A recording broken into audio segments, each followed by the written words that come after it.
Let me know when you can hear me, please.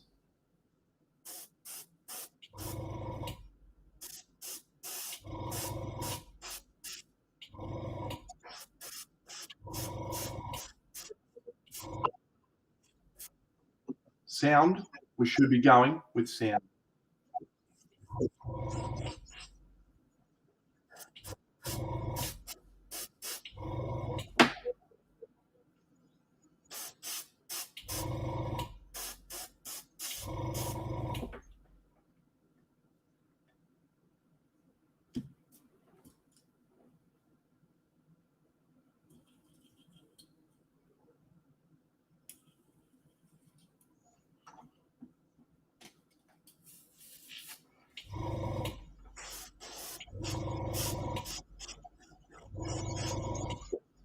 We got sound.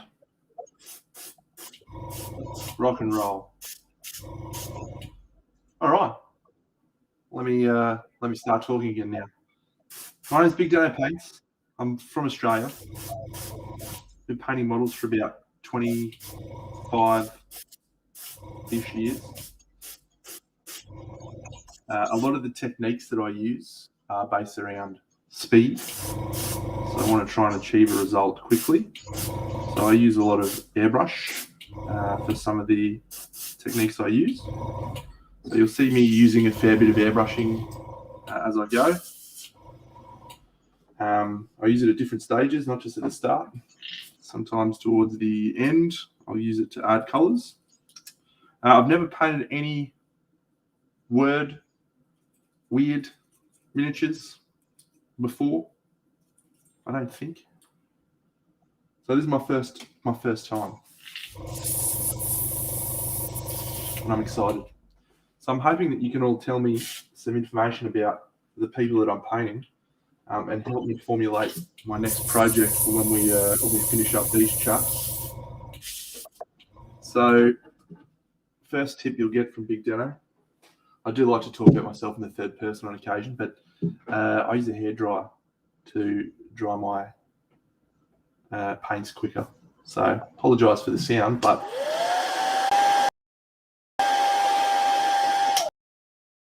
it'll absolutely speed up your painting if you use a hairdryer.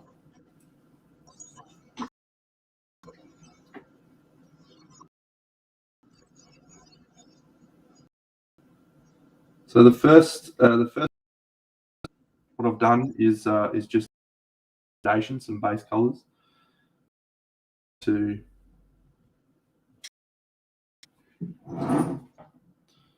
build up some texture. So I'm going to overlay with some airbrushing as well.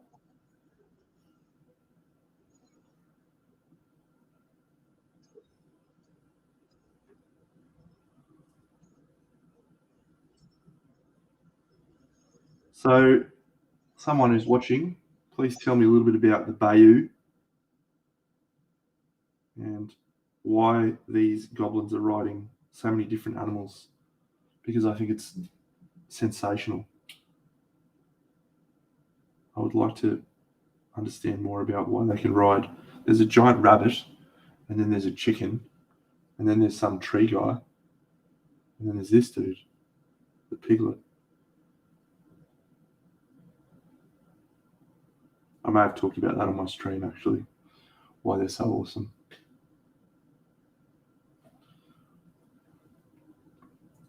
G'day, Marwin. How are you, mate? What have you been up to? Stumpy the Wildgeist.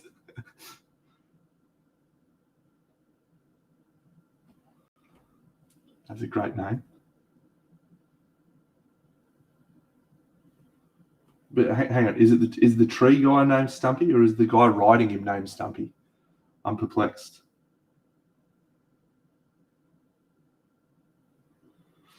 I do come from a competitive miniature gaming background. I played a lot of different games over the last few years,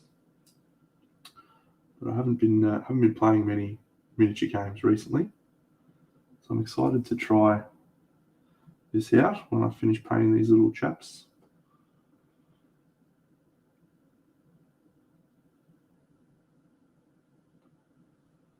So the way the airbrush works is it creates a bit of a filter over the top of what you've already worked with. And so by putting in some texture now, when I go over this again with the airbrush, it will actually assist in softening some of the transitions that I've created.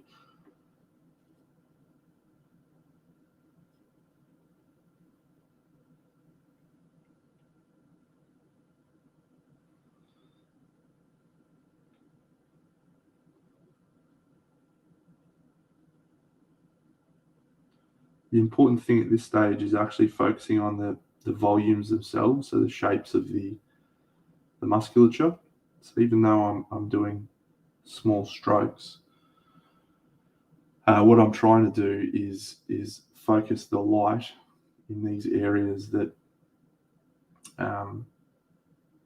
would be receiving the most light. So this top area is obviously going to receive more light. So even though I'm adding texture, I am trying to focus the texture in those raised areas, which will be reinforced when we use the airbrush again. The PSI that my airbrush usually floats is between 15 to 20 PSI. I have a compressor that allows me to adjust that manually, but usually I'll keep it in that range. I don't often change it unless I'm trying to do some really fine detail work, in which case I've dropped it down a little bit. Probably the lowest it's ever gone is about 10. After that, the paint doesn't really atomize out of it.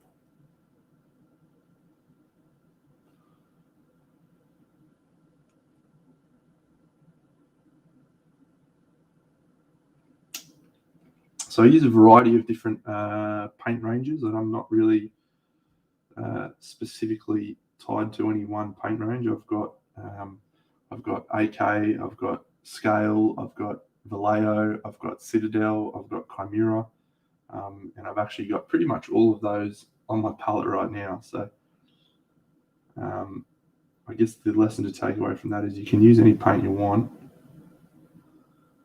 Doesn't really matter too much. Just focus on the colors that I like.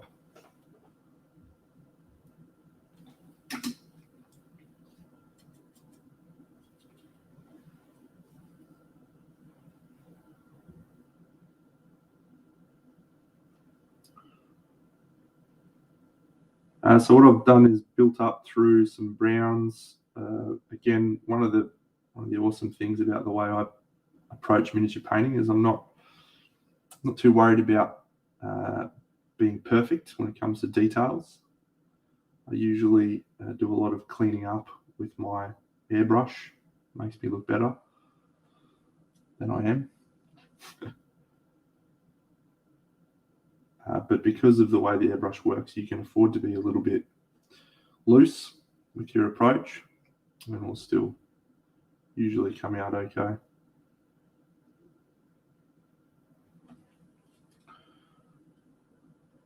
Yeah, that was with the airbrush. So I did two layers. I focused one brown layer on the bottom of the little piggy, and then a lighter brown with some ochre mixed in on the top. It was pretty quick, pretty straightforward.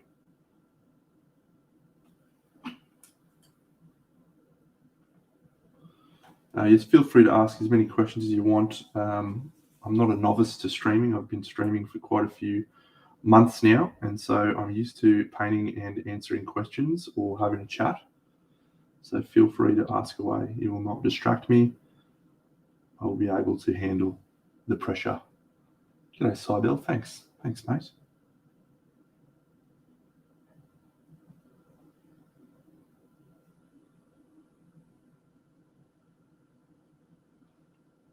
I feel like Miss Pig looks a lot like Miss Piggy, so I'm going to give her blonde hair. It makes sense that Bo Peep would be riding a female bull, Miss Piggy from now on. She's got a bow in her tail.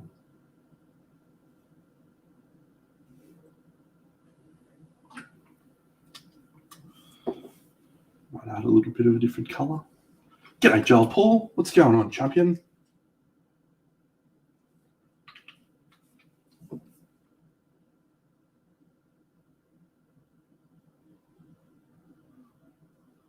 So on my palette here, I have grabbed out all the colors I think I might want to use, but I've also got a thinning agent, a medium.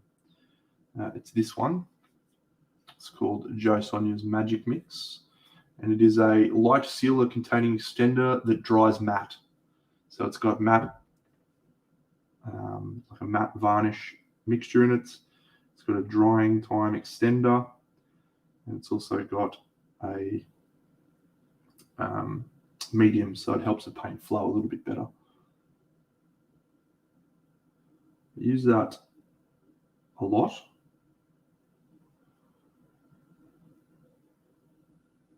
Pretty much everything I paint, every time I go from my palette to my model, I have a little bit of that mixed in with the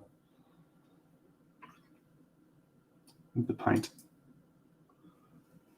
Okay, let's do some more airbrushing.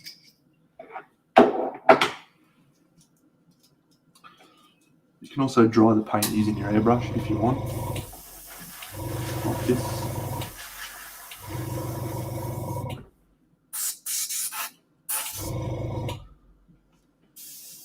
So this layer is going to be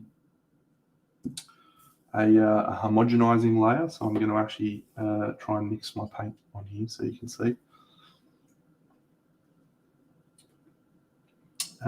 So what I'm going to do is I'm going to mix a mid-tone.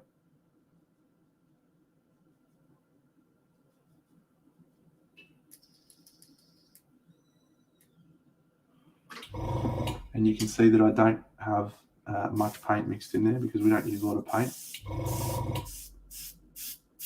It's about how thick it is.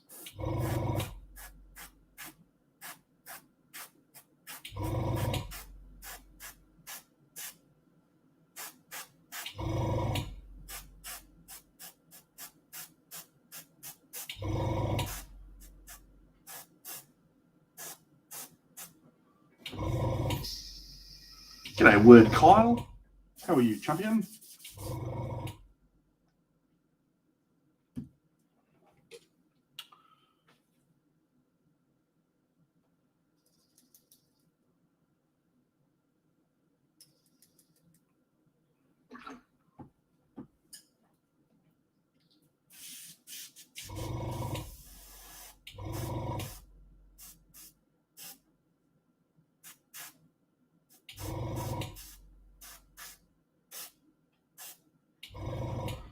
All right. So the third thing that I do a lot, first one being airbrushing, second one being using my hairdryer, is I use a lot of inks, a variety of different manufacturers' inks. I've got scale color inks, and I've got Games Workshop contrast paints, which are also a form of ink. And I've got a few others. So okay,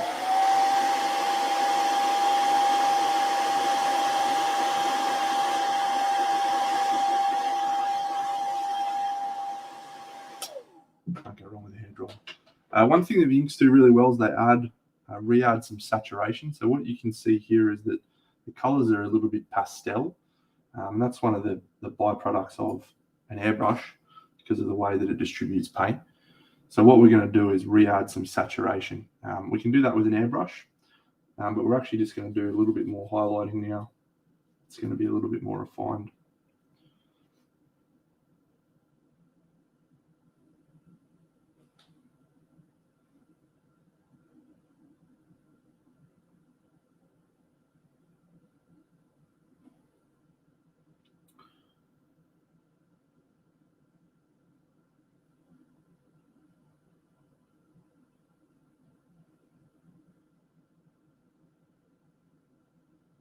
I like to approach a model from the inside out.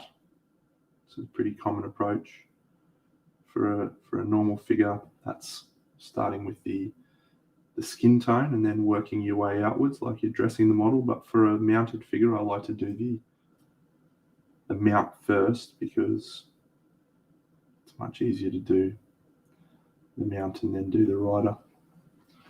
Less likely to get bits mixed up.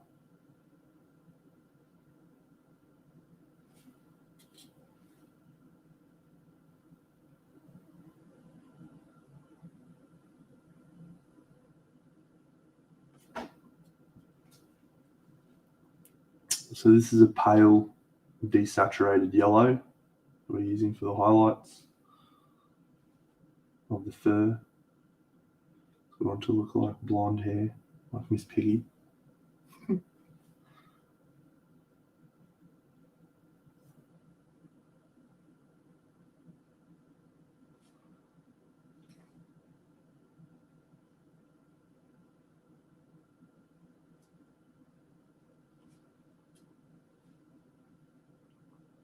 Oh my God, there's a bow. I love that. I'm going to paint the bow pink. I need to add the bow pink to my palette. Miss Piggy, so good. Okay, so let's add some saturation.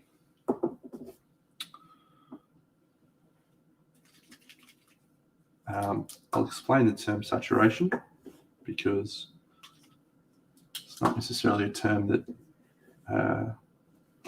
is used frequently in miniature painting. Sometimes it is, depending on which miniature painting places you've been hanging around. But every color has several properties. Value is one of those properties, and value is how bright a color is. So if you think about white or black, white is the highest value color you can get. Black is the darkest value. So using a high value color over the top of a dark color, low value, is how you create value contrast. Pretty straightforward. Most people know how to do highlights. Most people know how to do shadows. Every color also has a couple of other properties as well. And those ones are talked about less, especially when you talk about contrast. But one of them is saturation. So a saturated color is a pure and intense version of the color. A desaturated color is a color that's got some gray mixed into it. So a washed out gray color is a desaturated version of a color. So you can get desaturated reds, and I'll grab an example of some of those things. So this is a very intense bright red. This is a very intense bright red. Both of these are saturated colors. This one's almost orange, but these are both saturated colors. So if you then take a color, for example, like this is a less high value, but it's still a fairly saturated red. However, if you were to take a color like this one, this is a desaturated red. Even though it's also dark, it's also grayer. It's a more grayed out red. So when you have a desaturated color, it doesn't look anywhere near as intense and powerful. And one of the key lessons that you learn, I guess, through miniature painting, the sort of stuff that I've done, is that adding a white or a light color to a thing, which is what you would traditionally do for a highlight, that is also going to desaturate your color, because a white is effectively a gray. So every time you mix in white or a lighter color into your paint, you're actually desaturating it. You're actually making the color less intense. And even though we want to do that because we want to increase the value contrast, you also need to be aware that every time you mix in a higher value color, you're also desaturating it. And so when you have a color palette that has a lot of desaturated colors, then you actually have the opposite problem.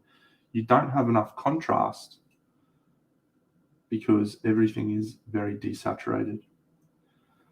So the reason I talk about that, and the reason I'm gibbering on about it, is when you paint with an airbrush and when you paint with high value colors, what you're working with is a desaturated palette.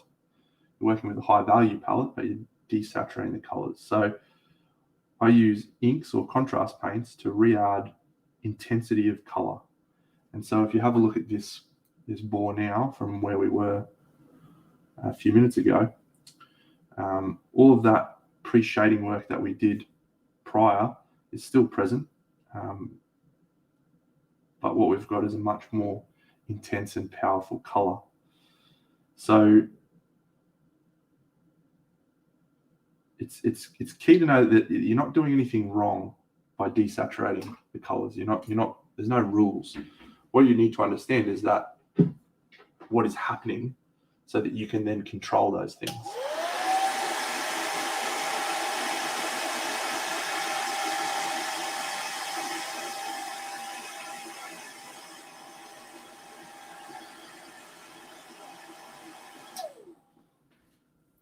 So if you paint a miniature with a entirely desaturated palette, but then have one color that's pure and intense, then you're going to have a much more impactful color, because everything else that's around it is not as intense.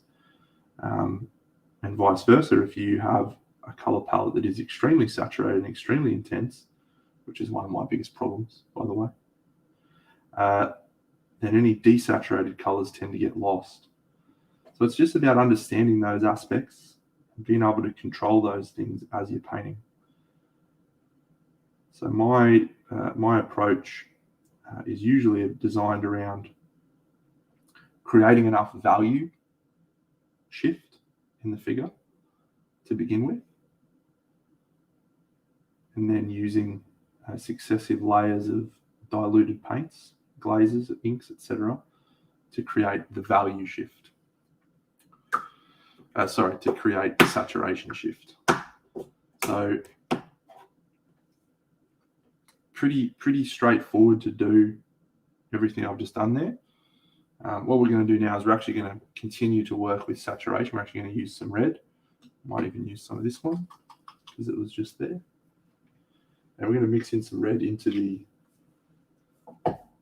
the nose area.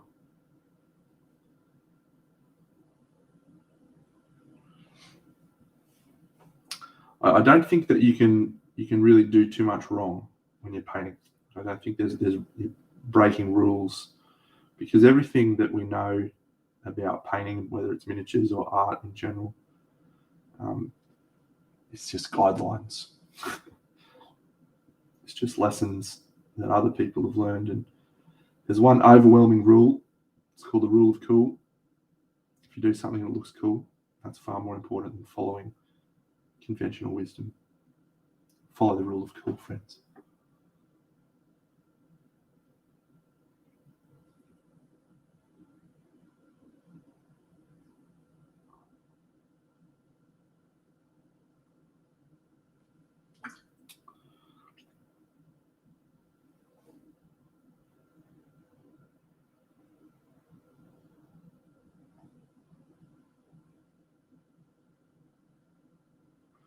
So I do a lot of wet in wet as well. So wet in wet is it's more of an oil technique than an acrylics technique. But if you've got a medium, such as the one I showed before, you can extend the drying time of your acrylic paints, and that will assist you in working with them whilst they're still wet.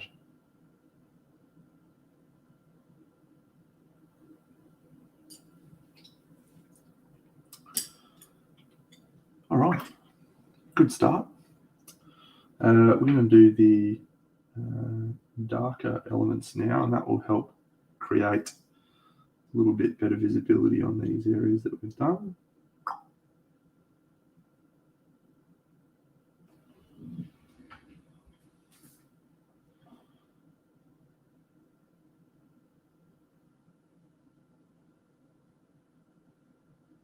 So yeah, most of the stuff I paint these days is more display oriented, but I was pretty excited about the opportunity to paint some Malifaux models and some other of this company's figures, because they're some of the most dynamic, interesting, unique figures on the market. So anytime someone says, "Do you want to paint some more models, Deno?" I get into that opportunity.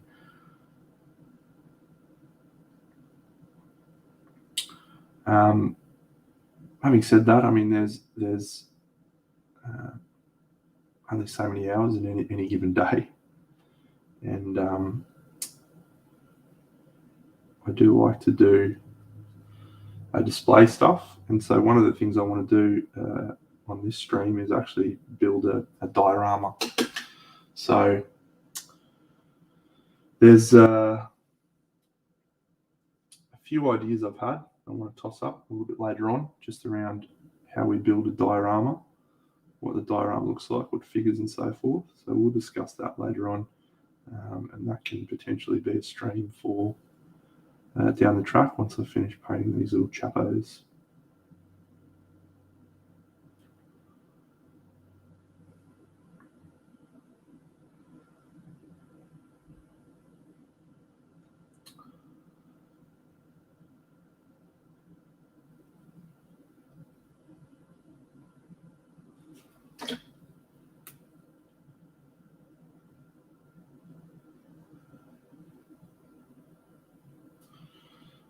One of the things you'll probably notice if you haven't watched me stream before is I do have a pretty quick brush stroke.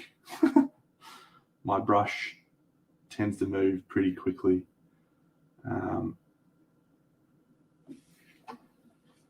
That is from much practice. I would not advise trying to move your brush as quickly as I do until you've done many, many years of practice.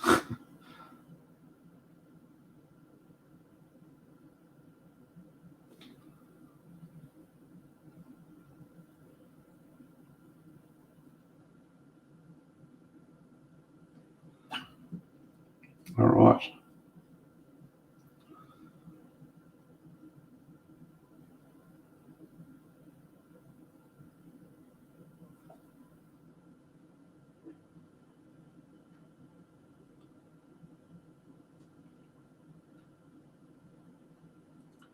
So going back to my gibberish about saturation and desaturation and so forth.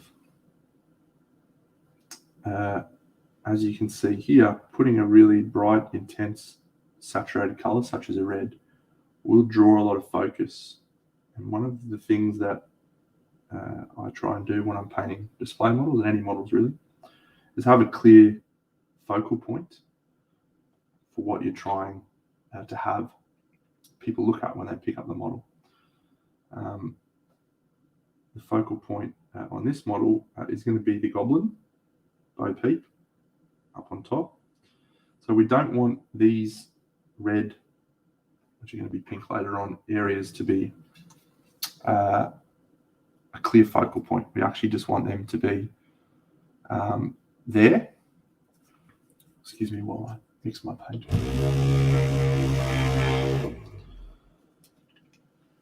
And so we are going to desaturate them a bit.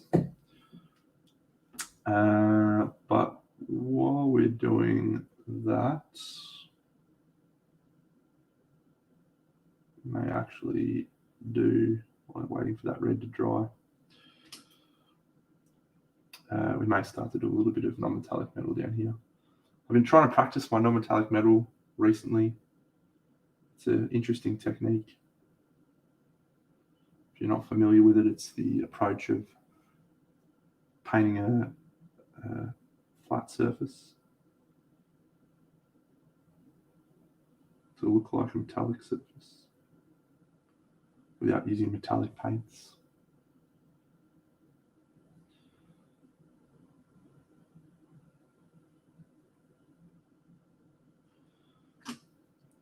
It's pretty straightforward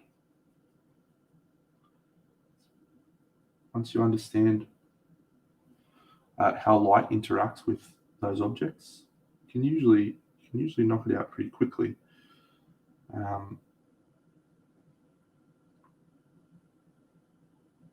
Because it's less about being precise and more about having the object feel like what it's supposed to be. So, for example, shapes like these rings are usually pretty easy when you think about how light would interact with a metal object. So, if the light is coming from the top down, which we assume that it is, like so, then what we tend to see is a highlight coming here on this section. And then you also have light coming off this bottom area down here.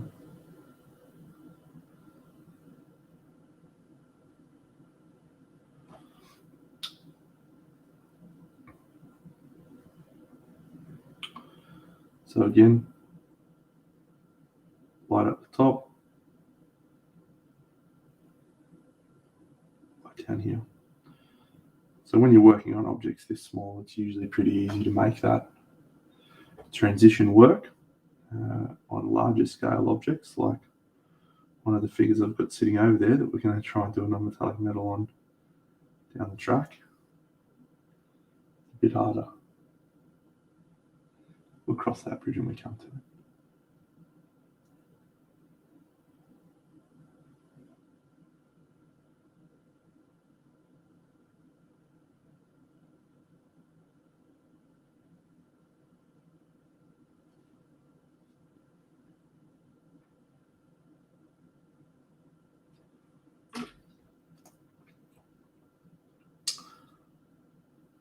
All right, that red's gone a bit shiny and it's a bit too red. One thing I'm quite happy to show off is the fact that I make a lot of mistakes, but it's usually pretty easy to correct a mistake. Pretty straightforward normally. So you'll see me make sweeping adjustments if I don't like the way that something's coming out, such as this red. Too saturated, too intense. So we're bringing the red down.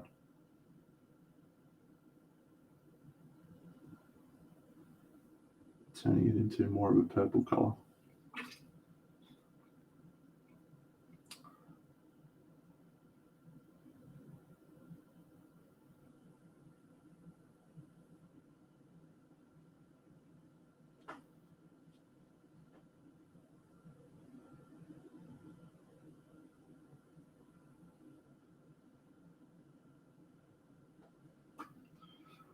That's a great question, Playword. I was a very young man in Brisbane, and there was a small shop near my house. That shop was called Dragon's Keep, and it was a little hobby shop that was started a long time ago, in the early 90s. And yeah, that Dragon's Keep, it had a little arcade game sitting up the back that was Dungeons and Dragons, and it had all sorts of awesome Dungeons and Dragons and Warhammer boxes and stuff. In the early 90s, there wasn't as many companies around as there is now.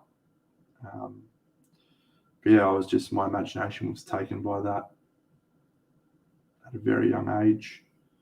I bought my first models when I was 11. It was a box of Games Workshop Empire Halberdiers and a bag of flock.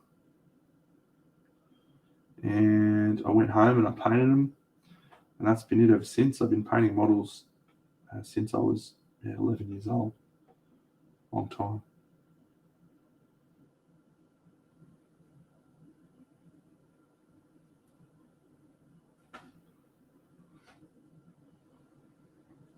And over the years, I've done a variety of different companies' miniatures, and more recently, I've been into mostly display painting, so larger scale models and what have you.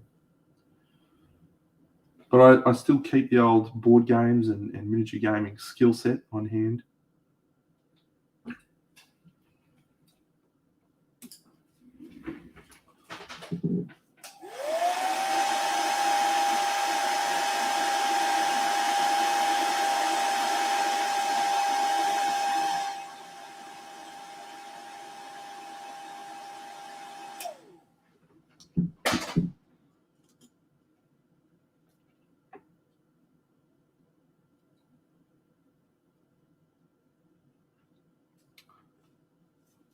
Just did the old hairdryer again there, friends.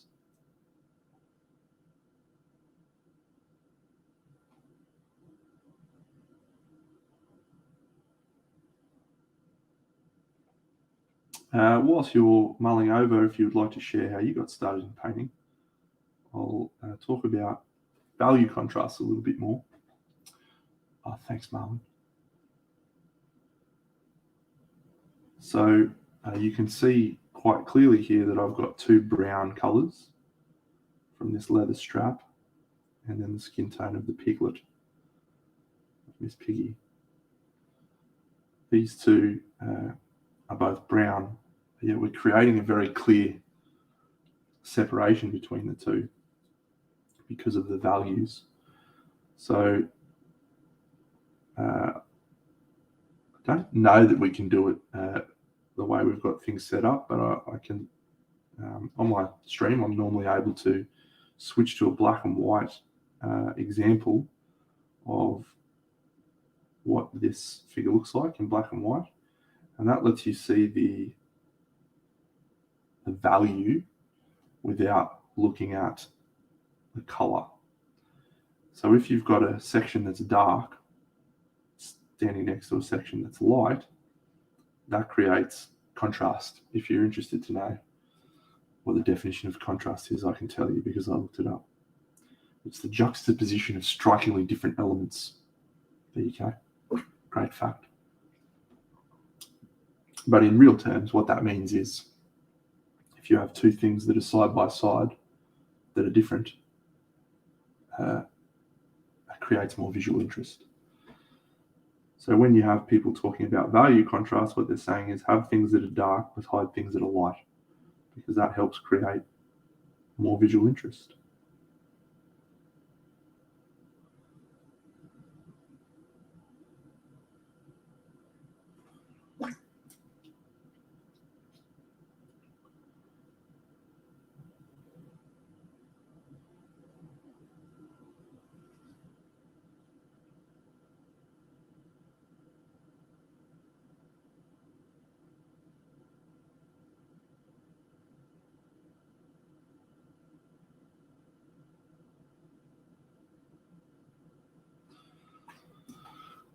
So we're trying to go light and dark between those two.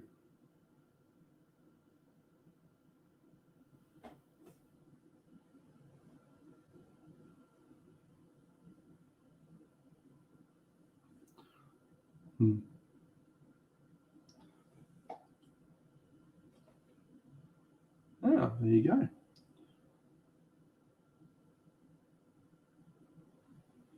Now are these little things supposed to be metal? Always refer to the artwork, friends. Save you a lot of time. Yes, spiky metal bits. Cool.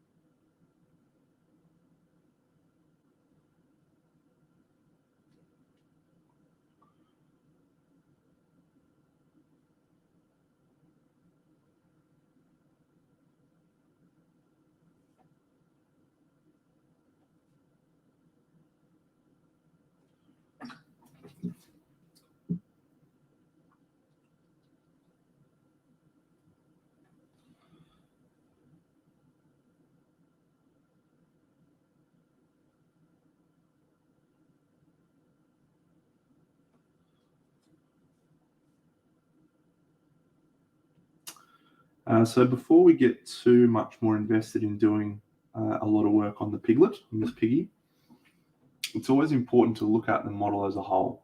And so it's hard to do that when you've got this whole goblin bit, which is all grey. So we're not getting a real sense of what the piglet looks like at the moment.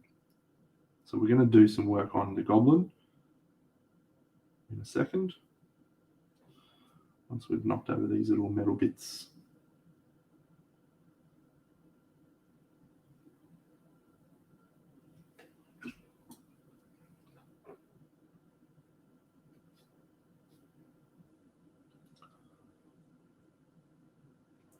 Yeah, I wish my entry into the world of miniatures was with these.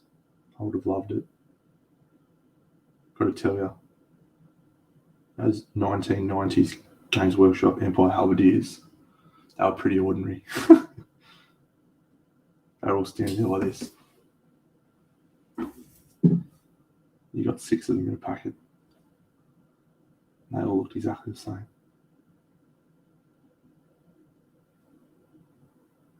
What a stitch up.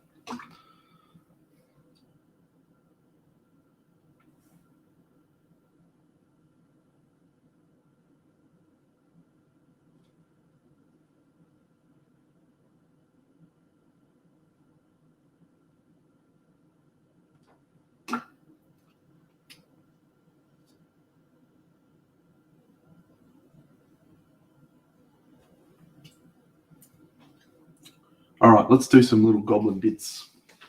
So we probably won't do too much airbrushing on the goblin area. We could.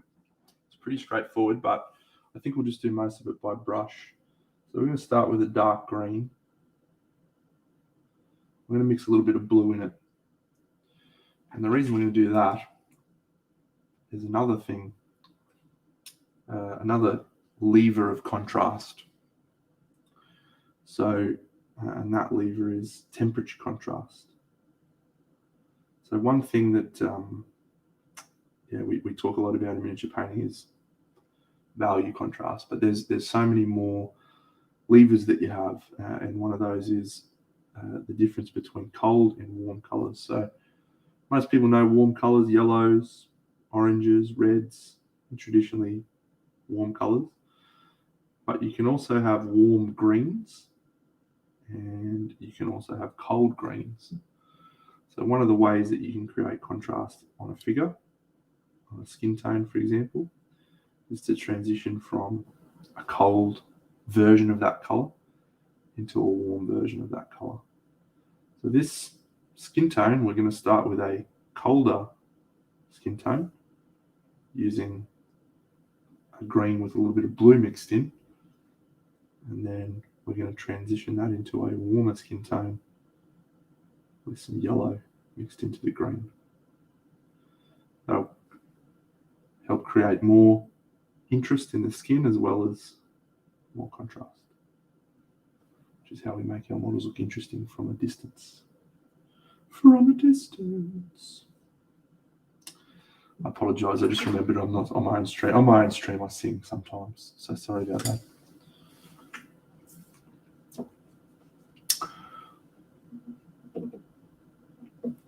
I don't sing well, but I do sing.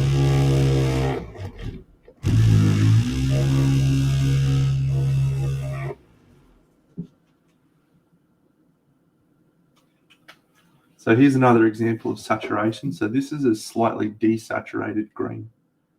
You can see that it's not intense, vibrant green, such as this sort of color. It's a more grayed out version. Again, not a bad thing. You just need to be aware of what you're using and what it does. So we're going to mix a little bit of this desaturated green into the skin.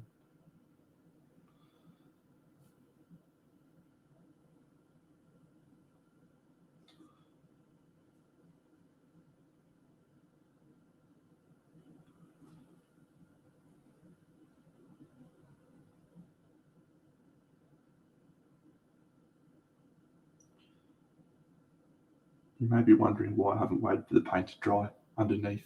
That's a great question. Well asked, you know. It's because it doesn't matter if the two colors blend together and fuse together at this stage. And in fact, that'll help smooth out transitions, which is not a bad thing.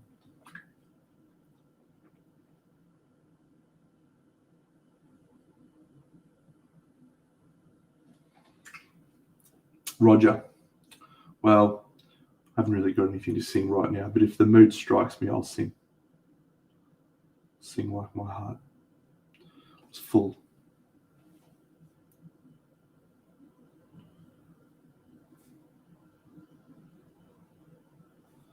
Is she wearing a little glove? Looks like she's wearing little gloves, actually. She's wearing gloves. They look like leather gloves. That's awesome. What a fantastic piece of artwork. All right, leather gloves it is. Let's do that. Let's talk about volumes. So I haven't talked about volumes much yet.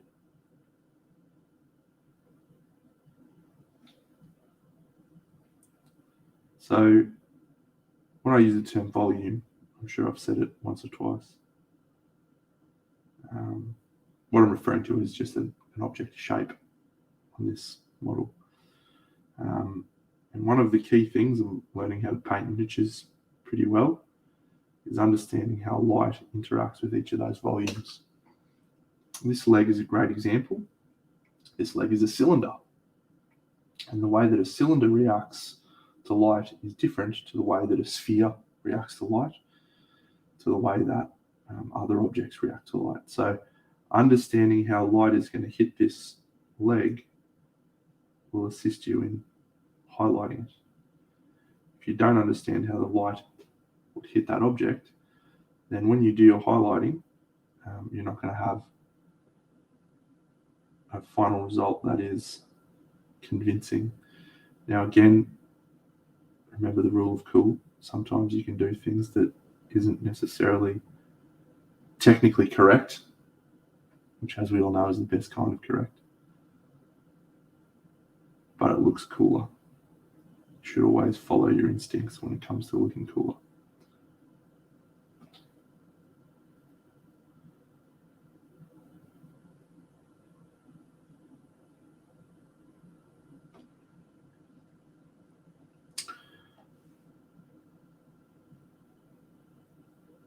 But in many ways, the first question you should ask yourself when you're painting a miniature is, where is the light source? If you have a clear understanding of where the light source is, then what that allows you to do then is answer the question of where should the highlight be on this volume. As a fantastic example on this little goblin, excuse me while I use my hairdryer for a second.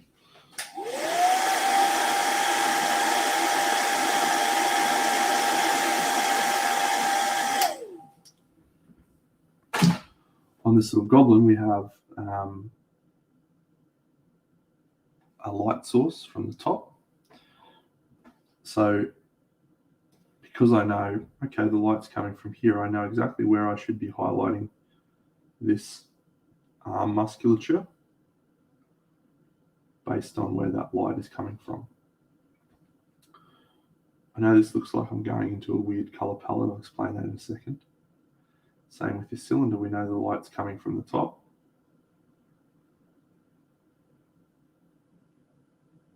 So we can place our highlights accordingly.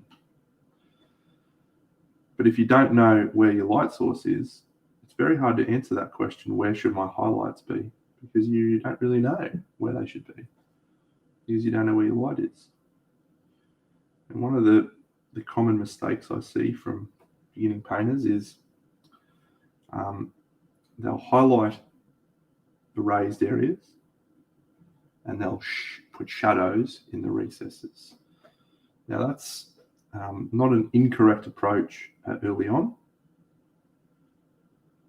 but as you progress, if you think about how light interacts, and skin's a fantastic example. There's a recess here on this back. Now, if the light was coming straight on, why would there be a shadow in this recess here in this crack? There wouldn't be. That would actually be highlight.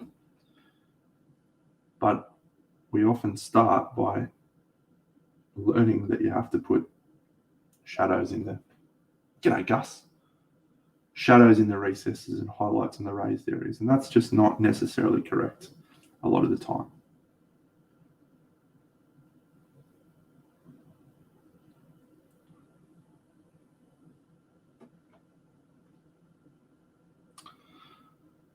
So while I'm doing this area now, what I'm thinking about is less about the color, even though we've got a green skin tone. I'm thinking less about the color and more about the value shift, as I talked about way back at the start. By increasing the value contrast between these areas, what I'm doing is giving you visual interest from the value, but we're losing the saturation. So I'm going to come back in afterwards and re-add the saturation with some intense colors.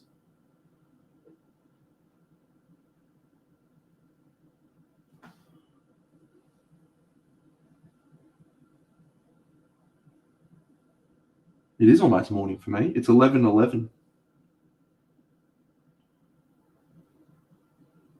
at night.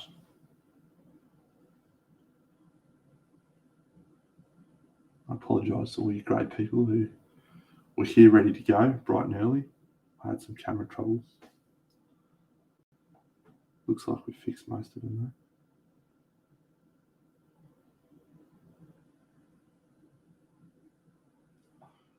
I'm in Australia, Gusalado. Beautiful Brisbane, mate. What a fantastic place of the world it is. Having a great time at the moment.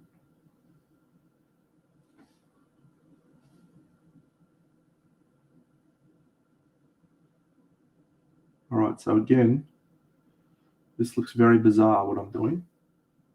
Have faith, probably. Should be able to recover it. Because the only thing that we're looking at here is the light. So again, we've got the dark, cold blues.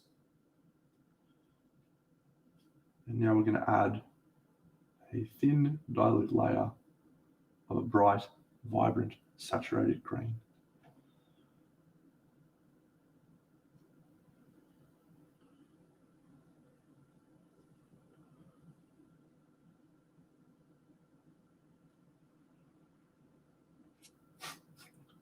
That's exactly what it looks like. Very good observation.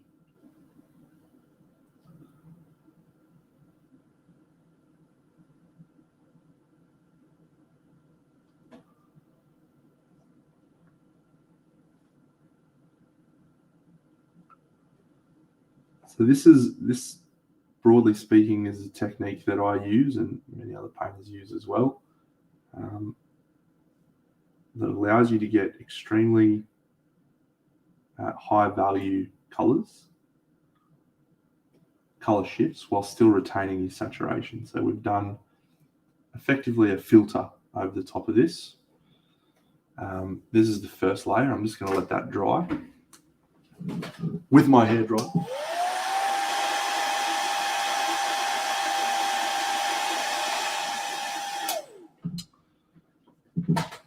And then we're going to do it again.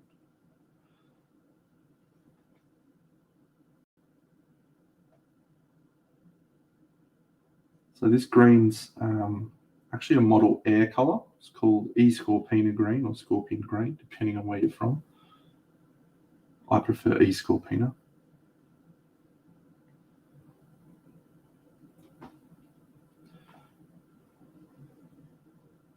And this is a powerful color. It's helping us to really add the saturation back in that we lost when we went all the way up to white.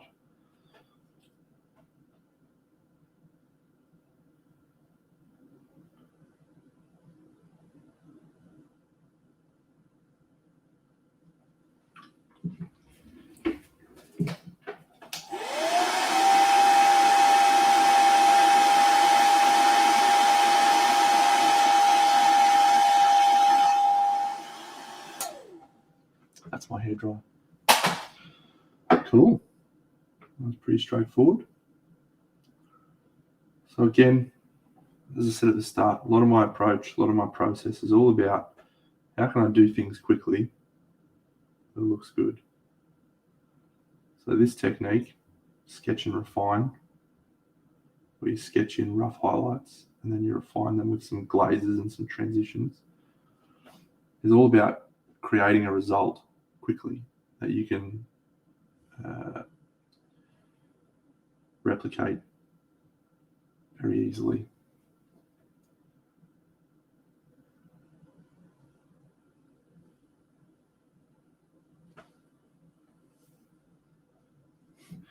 Which Ben?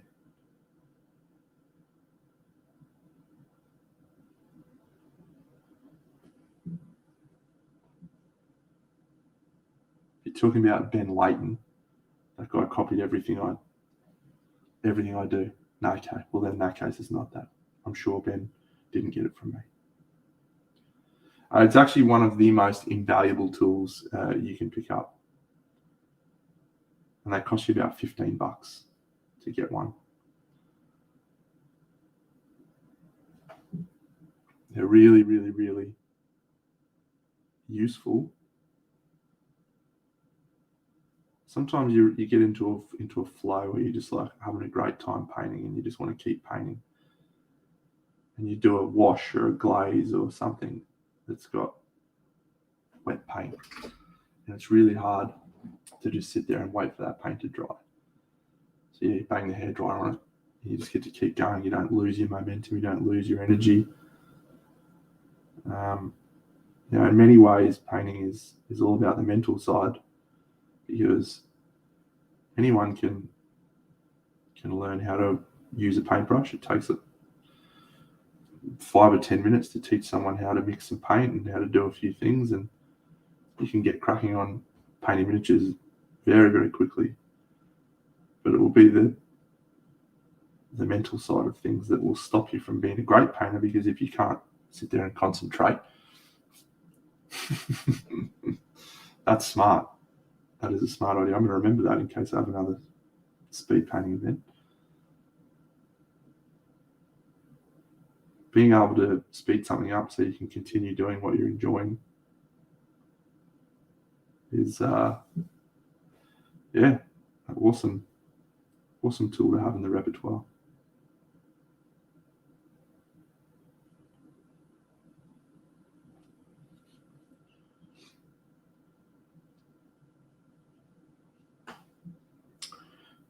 Let's go with a blue grey.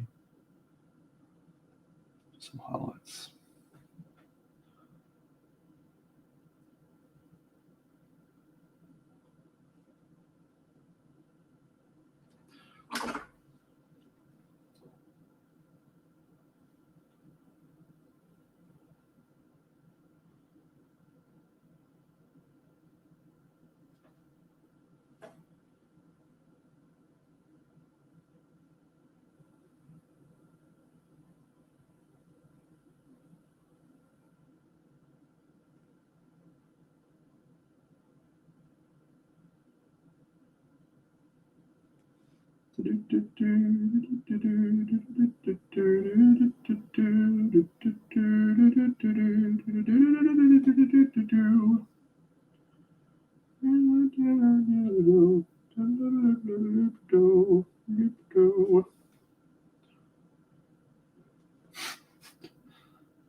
That song, that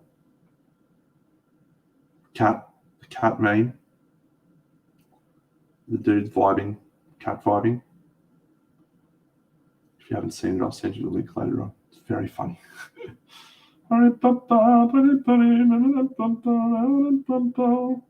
It's a great song. I'm going to send you the link right now. You'll crack up.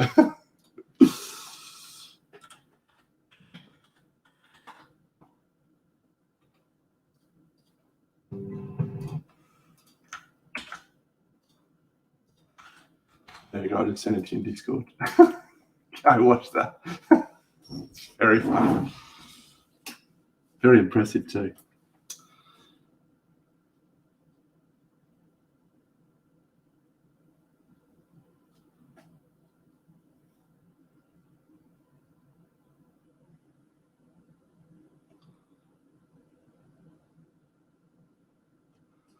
Just get it in my head and I'm like, what colour should we make Bo Peep's hair? What is it in the artwork? Oh, she's got black hair. Yeah, I like that. That looks nice.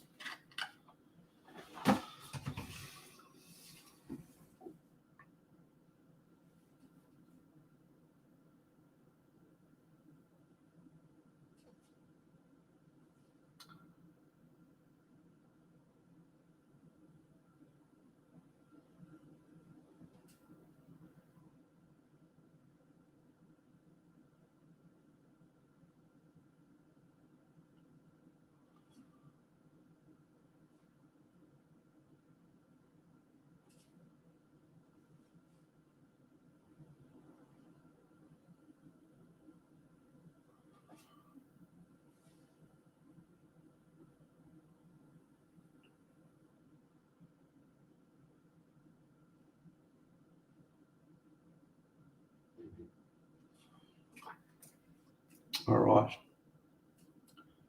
So let's do a little bit of this color glazed on here.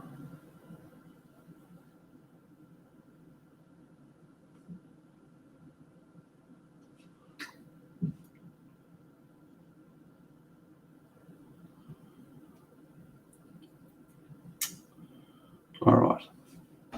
So the only challenge, I guess, with using this technique, this glazing technique, is sometimes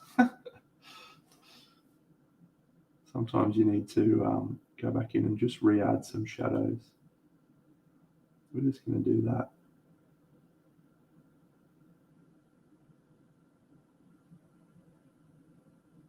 I reckon I've been singing that song for about 3 months. Every now and then I'll just be like, for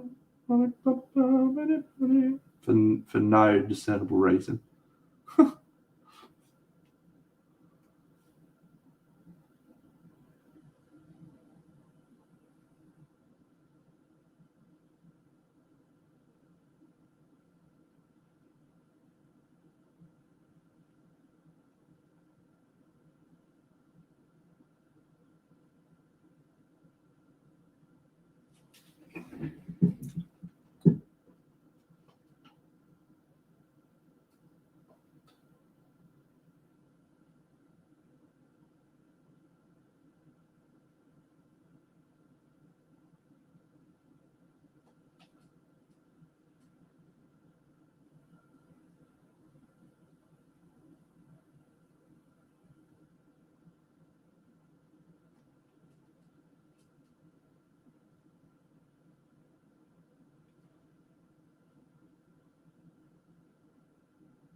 It'll remain in your head for a long time.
So we've managed to create a pretty intense green.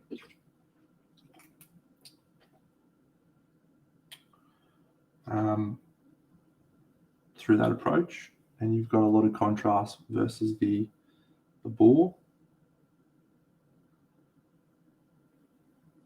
This piggy. Starter set models.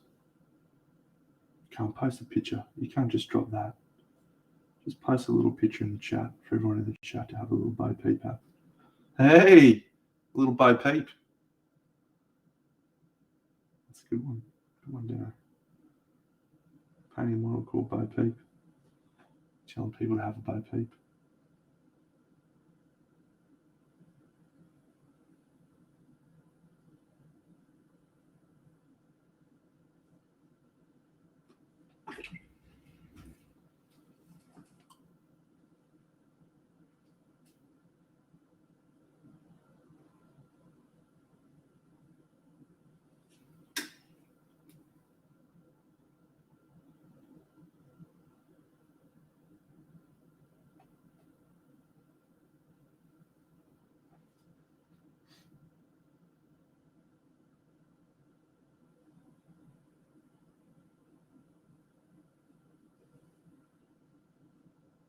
Nice.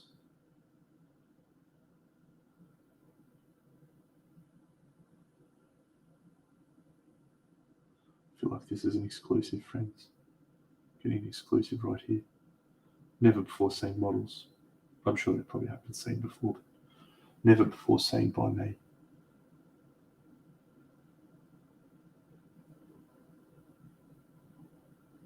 Exclusive.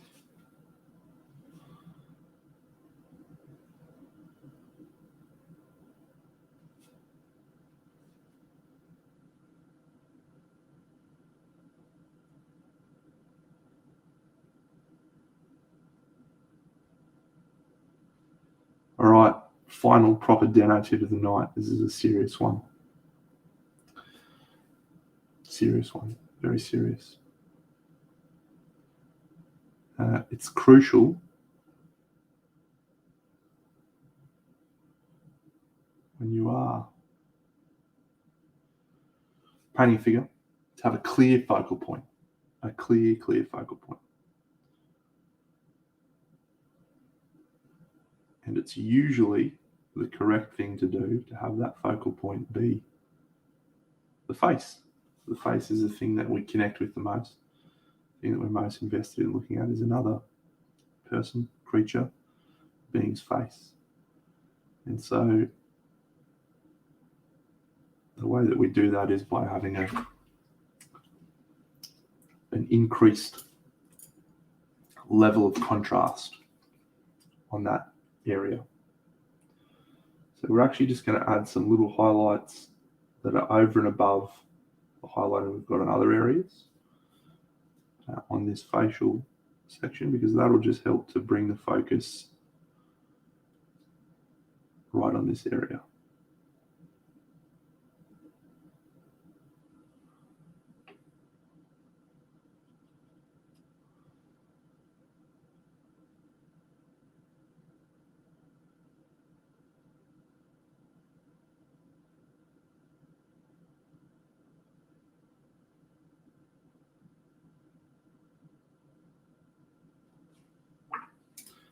We may glaze over that with a little bit of yellow.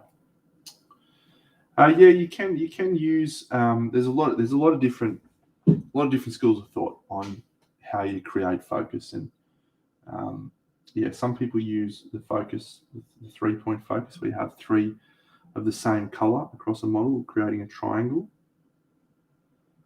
I think the easiest approach, particularly for me, is to just ensure that the areas around here are a higher value than the other areas around it.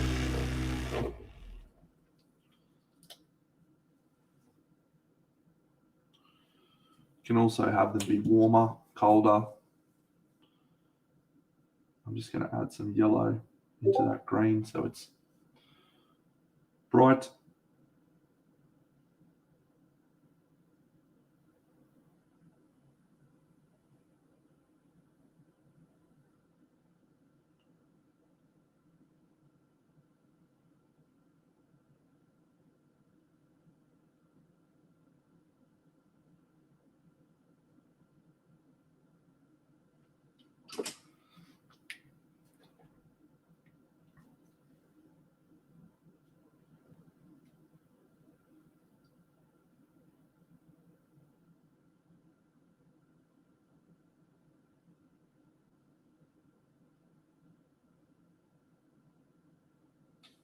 All right, I've got to breathe very carefully now, so we're going to do it eyes.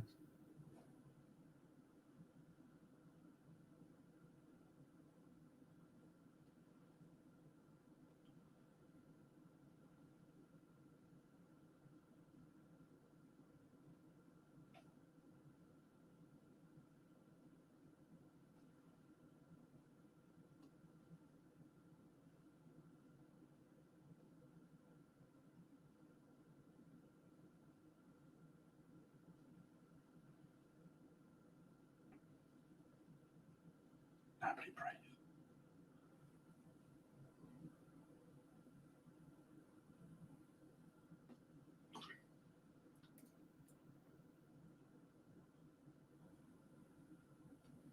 Okay, you can all breathe now.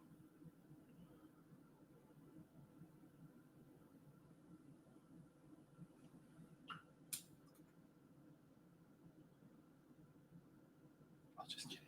Don't stop breathing.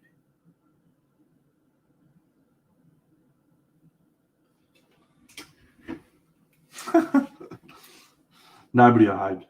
Nobody was foolish enough to do that, surely.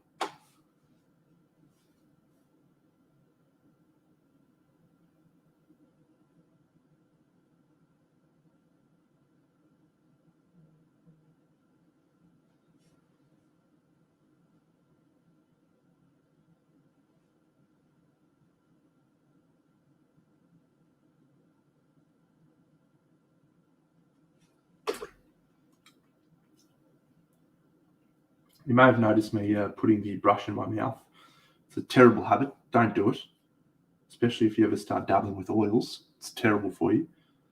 But the reason I do it is I don't actually suck any paint or anything like that. I'm actually just shaping the tip of the brush with my mouth. I'm sure I get some residual color into there, but generally it's more about just ensuring that there's an even tip there.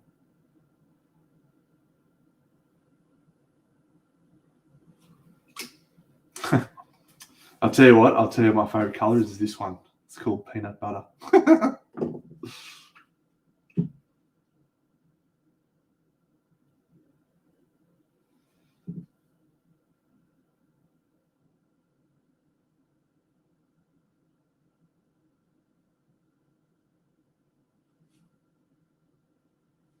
It doesn't taste like peanut butter, no. I'd love it if it did.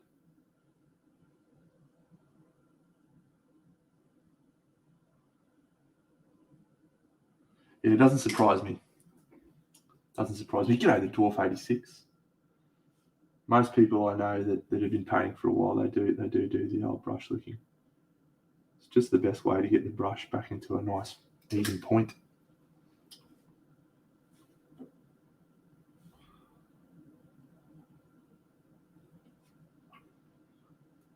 All right.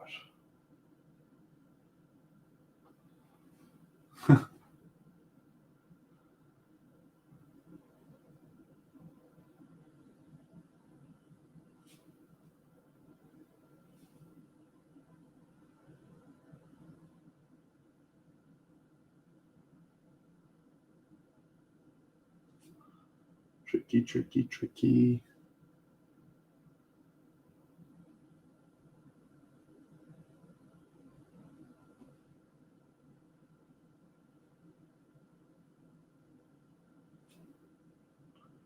Rock around, it's tricky.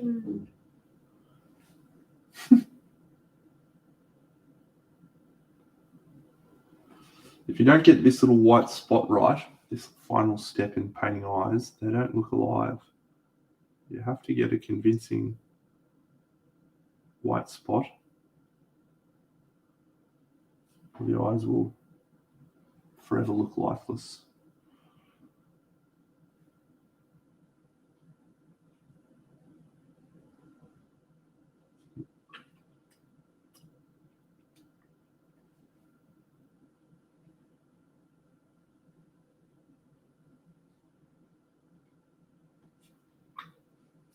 Oh, man, I sing all the time. All the time, unfortunately. Very poorly. And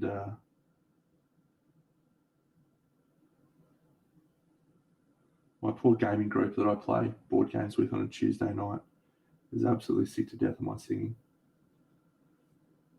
We played a game called Wingspan last night. And there's a type of bird. It's like a ruby swallow or something. As soon as someone played it, Ruby, whoa. They got sick of that very quickly.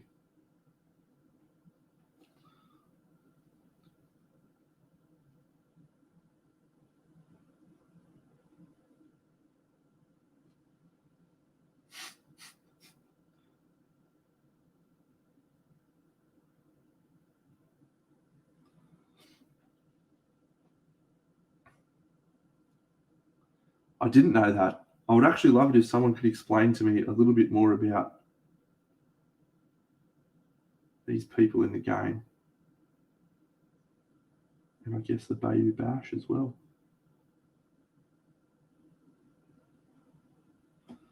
So for example, here are some straightforward questions hopefully people can answer. How many points is a conventional game of Malifaux? And then how many points is this little group of 4 pig rider people, or riders of the storm, or whatever they're called, people?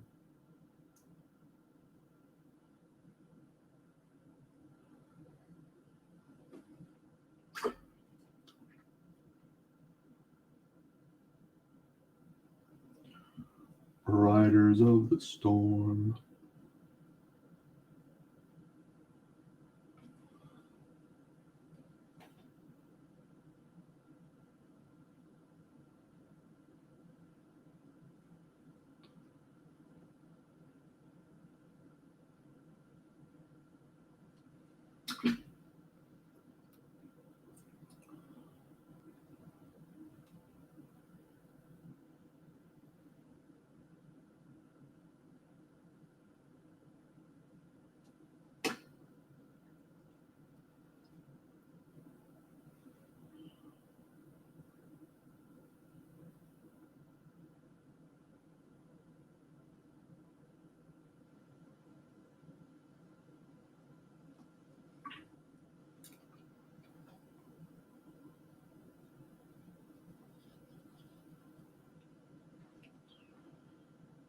Because I'd be interested to know if, when I finish painting these 4 chapettes, friends, if I can use them in a full proper game, or if I'll need to add some more of these little goblins.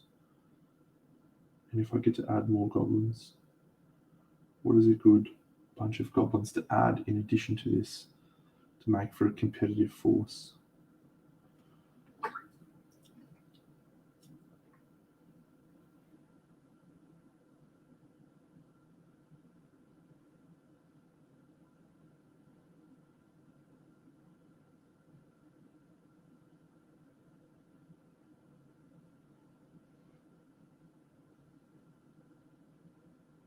Okay. So what's a normal number of models? I guess no doubt it depends on which crew you're using, but how many models would you normally expect to see on the table at any given time?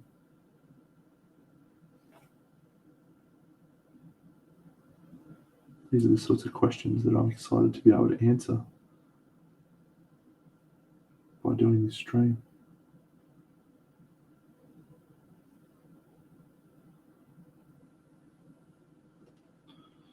Cool.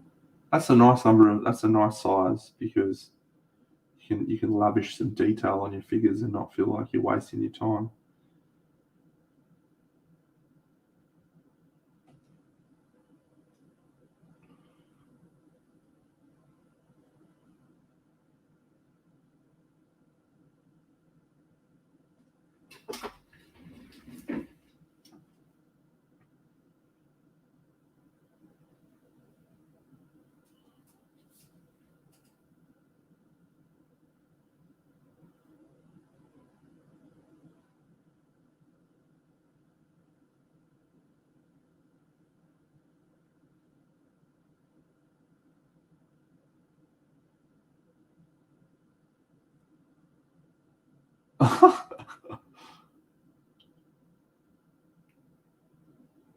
That's mad.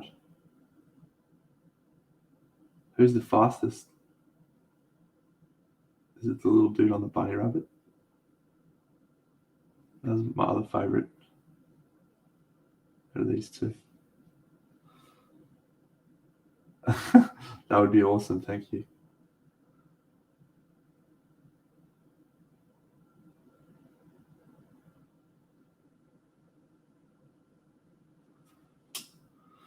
All right. Well, let's just add some more dark bits here to create a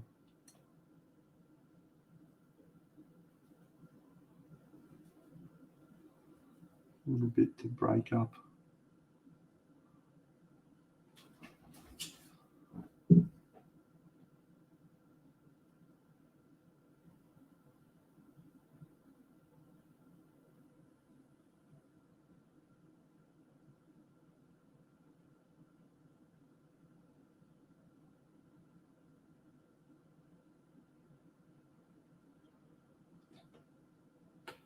So I tend to grab a whole lot of different paints out of my palette at the start of my painting session, and then whenever I need a color, rather than going, oh, I need to get this specific color, I usually just try and mix something from the colors that I've already got on the palette rather than trying to add a new color. Because what that does is it helps create a sense of harmony on the model because you're using all the same colors. It's a small thing, it's a subtle thing, but I think in the long run you do notice that the model feels a lot more homogeneous.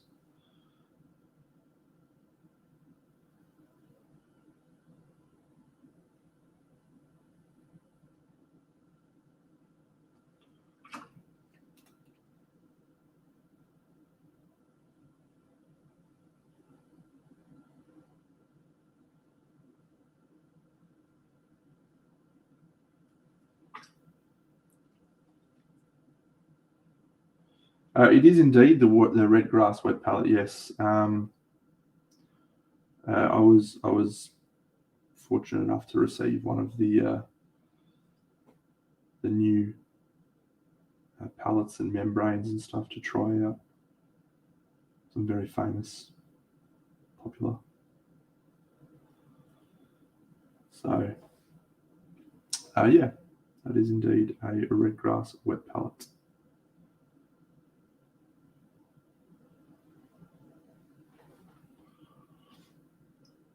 Being very famous and popular, I do enjoy being very famous and popular. Yes, thank you. Unless, of course, you're asking about, do I enjoy the red grass wet palette? In which case, the answer is also yes.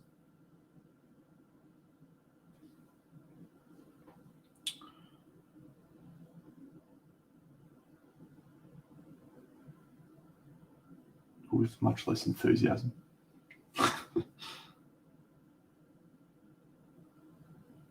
No, it's a good product. I've talked a little bit about it on my stream before, but the main benefits that I've found in using this is actually the neutral sponge. So the neutral coloured sponge. It sounds like a small thing, like a little thing, but when you mix a colour on the palette and you move it to the model, it's exactly the same colour. Whereas previously, when I was using a homemade wet palette with a pink sponge, there would be a difference between the two, and you would notice that difference. So yeah, just from that perspective, that's really, really good. I like this little cup holdery thing. That works well. Yeah, so overall, it's a good product that I'm happy to recommend.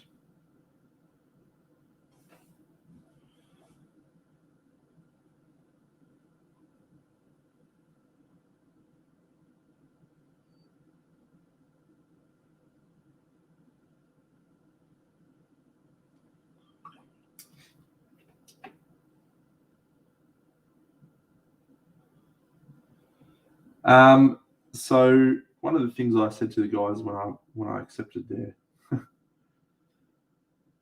cool stuff was that I'd always be honest about how I felt about products, and I don't actually use it.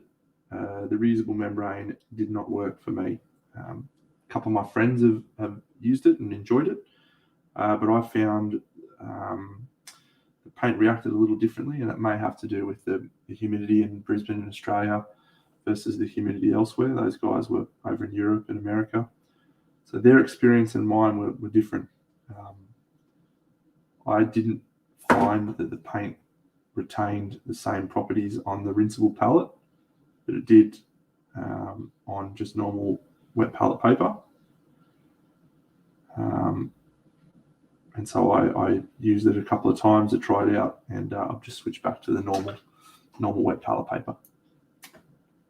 I'm sure for the majority of people in different places where the humidity is not as big an issue, or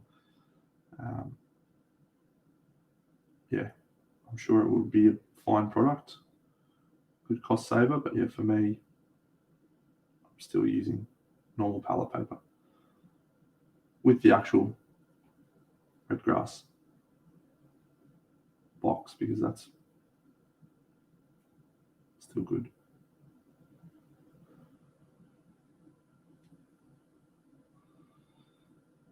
It depends on the day. But yeah, Brisbane does tend to be very humid. Yeah, 70, 80% humidity most days. To give you a frame of reference, and let me see if I can remember Fahrenheit for my American friends. We normally run at about 20 degrees Celsius in winter. We're in winter now. I'm going to check.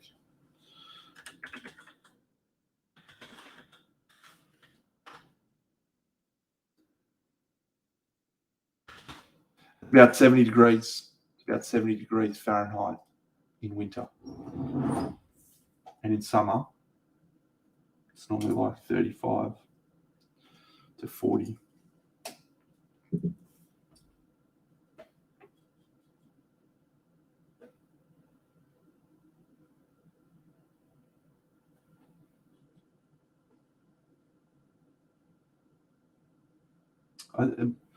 Isn't Houston a bit more of a dry heat, though? Isn't it sort of a drier heat in Houston? I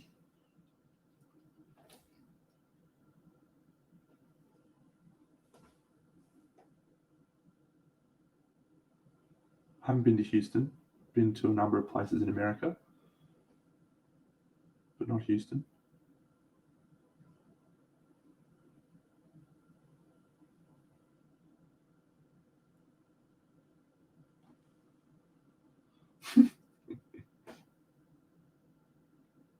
I'd be right at home then.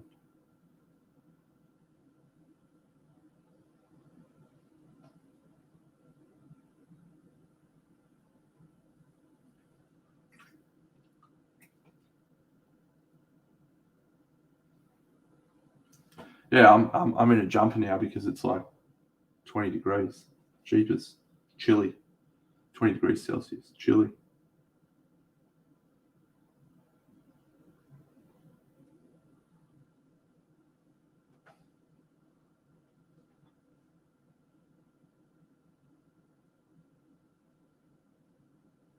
I'm a bit of a sucker.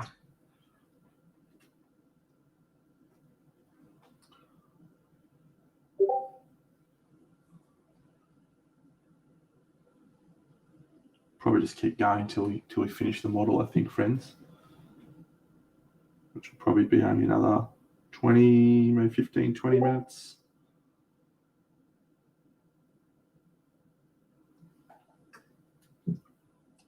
Just going to finish off with a little bit of airbrushing to tweak a few things.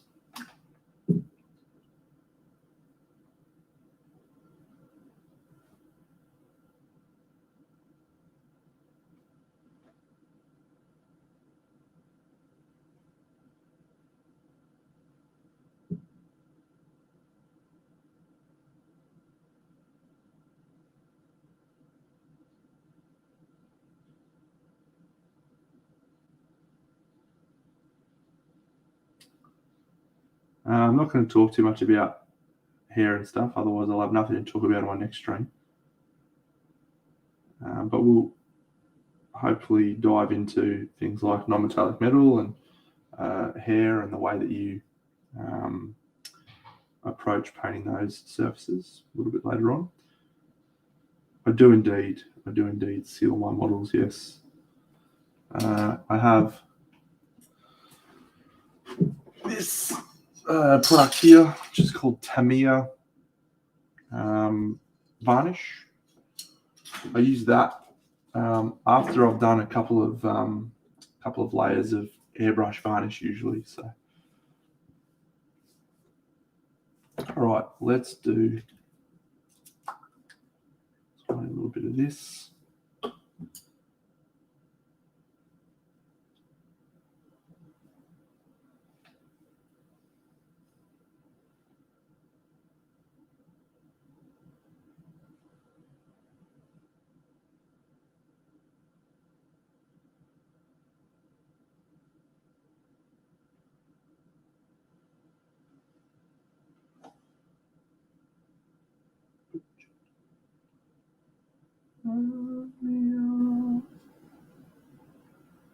Make a nothing to know we were nothing.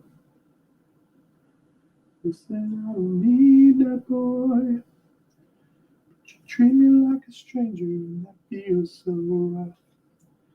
Somebody.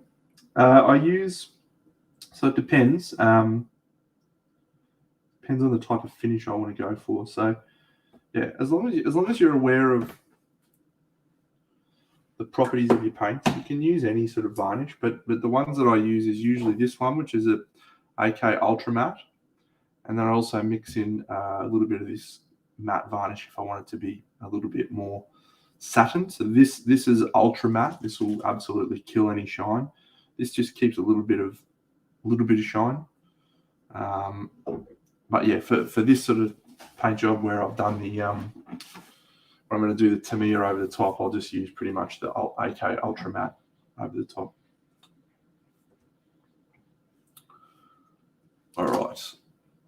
So we're going to do a little smidge of airbrushing now,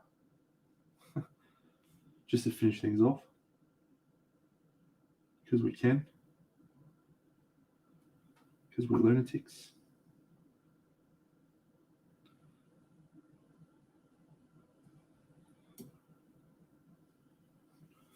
We'll just do the pink last, I think. Do the pink now, sorry.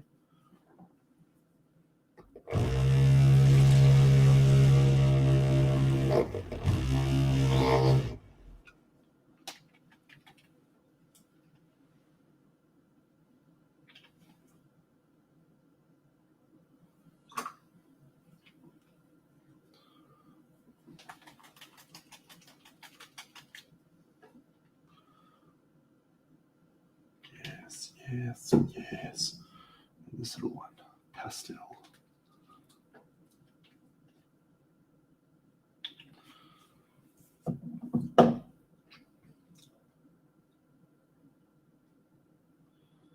Miss Piggy.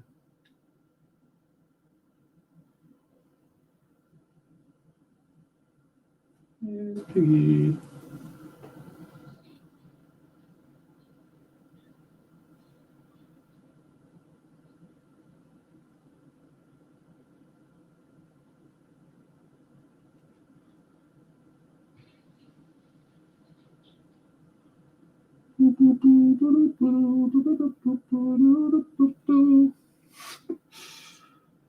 Still in my head.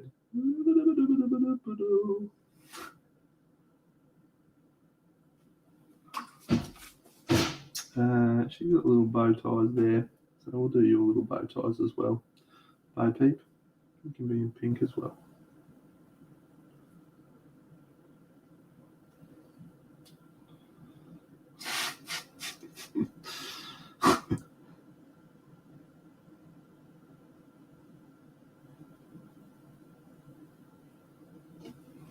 Yeah. I apologize for nothing.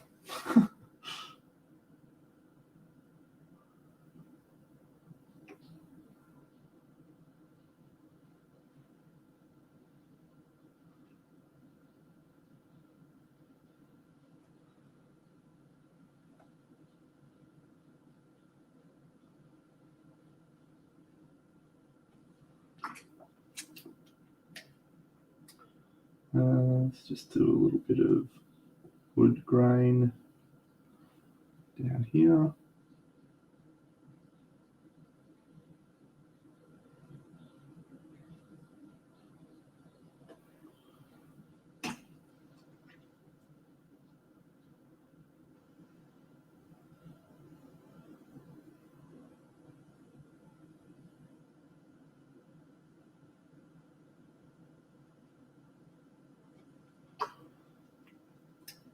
And pink.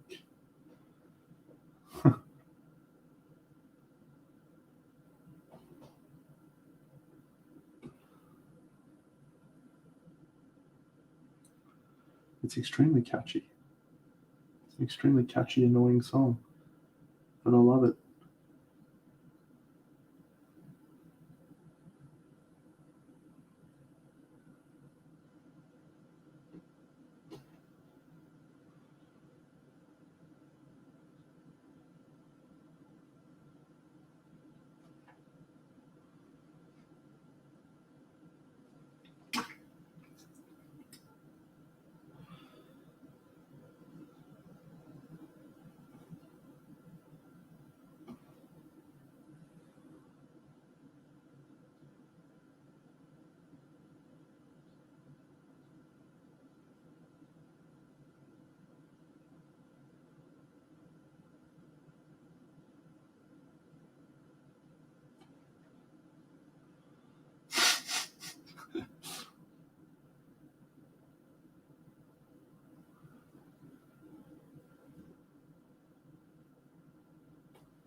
The cat's the bit that kills me.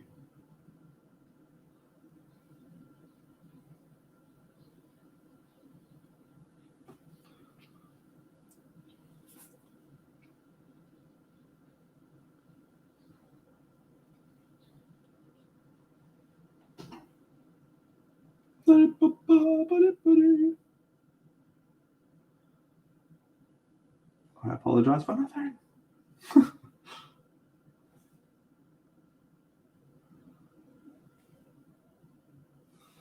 All right, let's just do a quick eyeball over what we think the model might need fixing or improving on.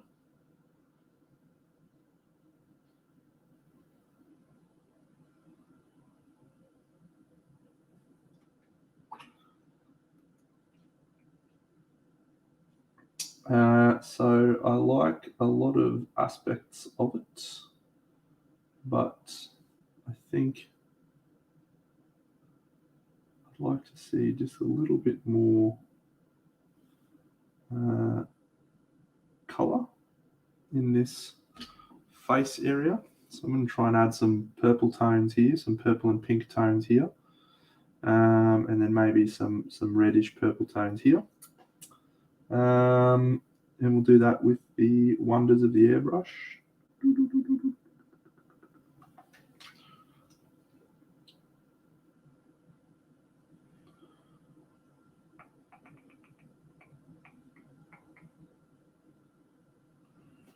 And I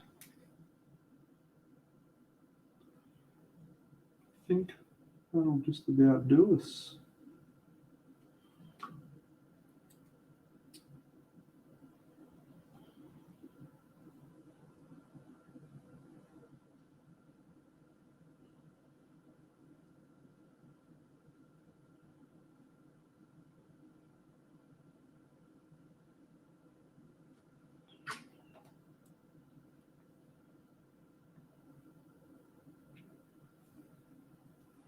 All right, so we're going to use some contrast paints here. So the reason we're using contrast paints for this is they're a transparent color,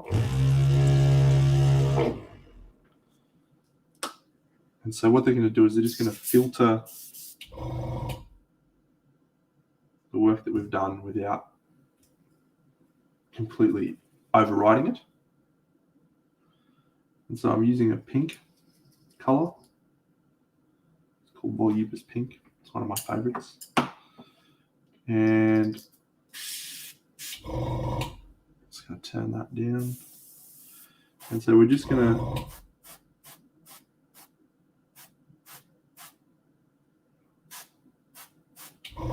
use that to filter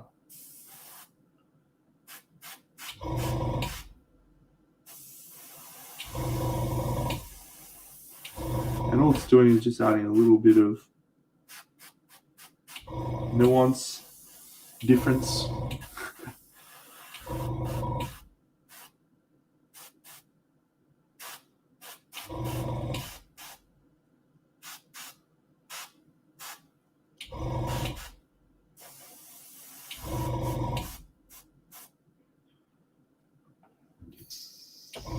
And then we might do a little bit of this Gore Grunter fur as well.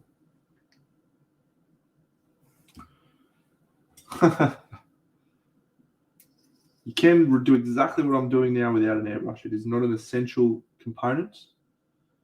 I have talked about doing this without an airbrush several times.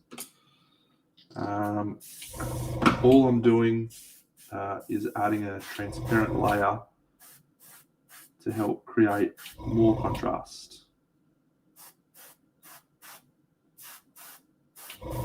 And yeah, you can definitely do that without using an airbrush. Cool.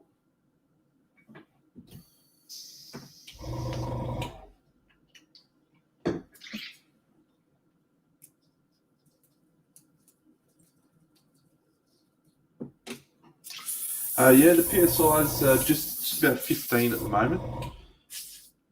look, if you're not an experienced airbrush user, I wouldn't recommend trying this as your first technique, because you are trying to be pretty precise with where you aim it. But it is a good technique to practice, because you can really add some interesting tones and shapes and everything.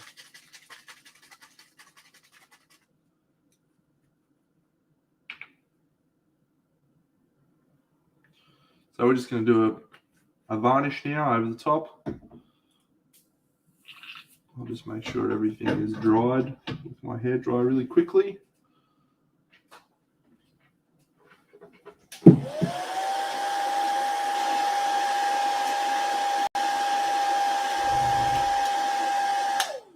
So it's important to know you're not trying to have it replicate a wash. You're not trying to have it follow the properties of a wash. What you're trying to do is just create a filter. And so the way you do that is by being very precise. You don't want it to run and pull in the recesses. So yeah, what you're trying to do is have the pressure low enough so that it's not forcing the paint to spider around, even though it's a very dilute paint.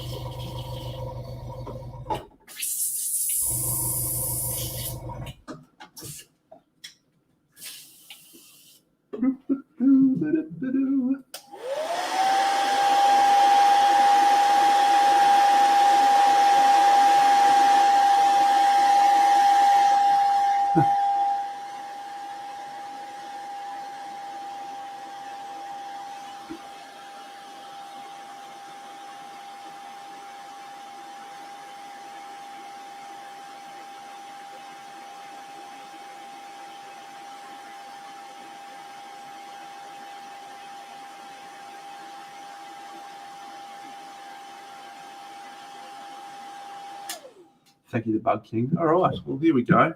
This is our basically finished product.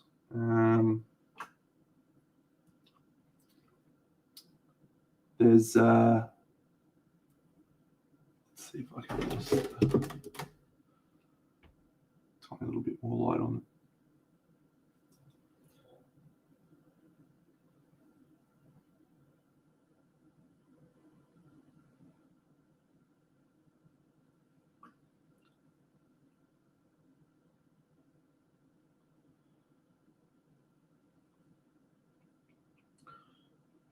Yeah, so a few tiny little tweaks I want to make now before we call it finished. Just want to re-add a tiny little bit of this yellow. So we've just killed a tiny little bit of the lights here. So we just want to make sure that we've still got the light there.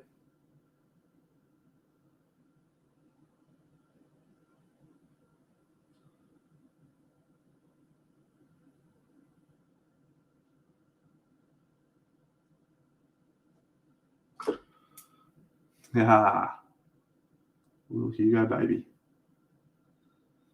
And we lost our light there, which makes that look like metal. So we just need to put that back in.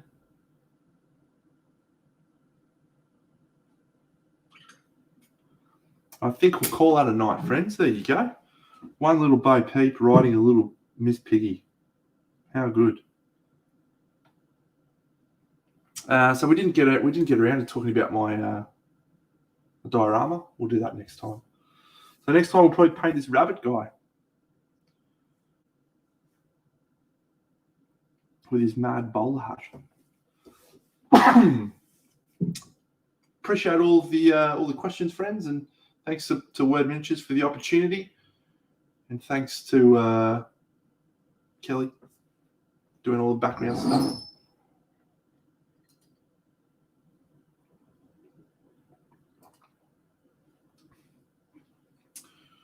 That's it. We're all done, team. Have a fantastic day. For most of you, it's daytime. It's night time for me, so I'm going to go to bed. Appreciate it all. Big Deno, signing off.